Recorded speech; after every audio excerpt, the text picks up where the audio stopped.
In this video, we will learn how to resolve conflicts and maintain relationships using the different conflict management styles. Conflicts can be of different kinds, and if not handled appropriately, they can adversely affect relationships and impact personal or business outcomes. Certain practices can help resolve conflicts in a healthy manner. These include the capacities to empathize with others, understand their viewpoint, forgive and forget disagreements, and move on without feeling angry or resentful, stay calm, non-defensive and respectful while seeking a compromise.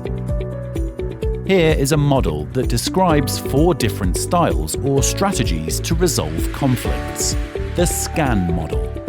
Depending on the type of conflict and the desired outcome, you can choose to apply any one of these strategies.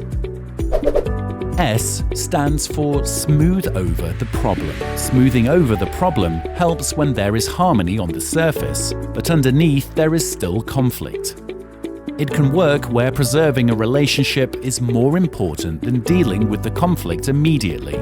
However, this is not useful if others feel the need to deal with the situation right away. This approach may require a lot of patience and the ability to ignore irrelevant matters. The persons involved need to understand that the higher purpose is more important than winning. Let's look at an example. Jack and John are arguing about a parking space. "You always park your bike in my spot. Move it now."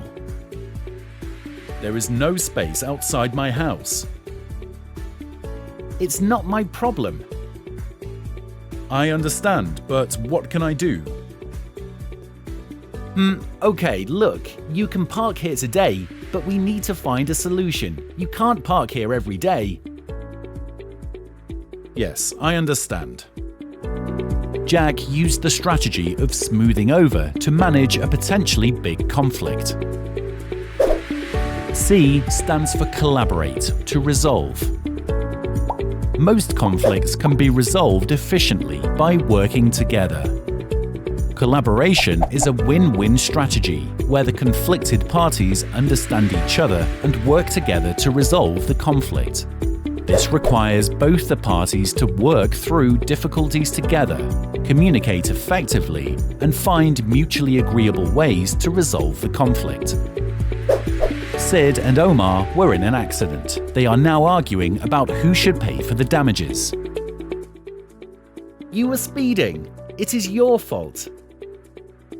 "No, I was not. I had to stop suddenly. It's your fault that you didn't stop in time." "I will make sure you pay for the damages." "It's your fault, so you will pay for the damages." "Look, this was not done on purpose. We need to find a way out of this instead of arguing." "Yes, let's first get the estimates of the repair costs from our service centers." "Good idea. We can then share the total cost." "Okay, sounds fair." Here, Sid and Omar use the collaborative strategy to achieve a win-win outcome. A stands for argue or compete. Sometimes you need to compete and be assertive to make sure that your approach is implemented for the betterment of all. This is the classic situation where the strength and power of one person wins the conflict. You need to take this approach in situations that require quick decisions. Here is another classic conflict. "Hey, you are breaking the queue. Please stand in line. We are all waiting." "Sorry, I'm in a hurry." "Most of us waiting here are also in a hurry, madam, but we are not breaking the queue." "Hey, this is not done. I'm going to call security and have them move you out of the queue. Everyone is getting delayed because of you." "Fine, wait. I'll join the queue from behind."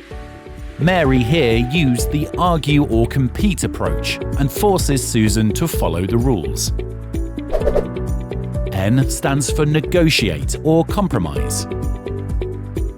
The negotiate or compromise strategy is likely to result in better relationships, but it's not quite the win-win situation. In this style, you neither push for what you want nor do you allow the other person to have their way completely. You negotiate and find a middle ground as an intelligent solution.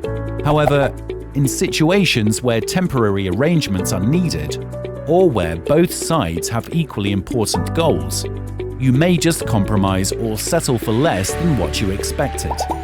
Rita runs a flower shop where she faces an issue with a potentially valuable customer. I need 80 roses for an event, but I'm not willing to pay so much for it. This is what I can pay. I pay a lot more compared to others to source the freshest flowers available. I can't reduce the price that much. Well then, I can't buy them. Okay, how about I give you 60 roses for the same price? Yes, that will do. Since you are a valuable customer, I am willing to drop the price for this order. Thank you, I appreciate it.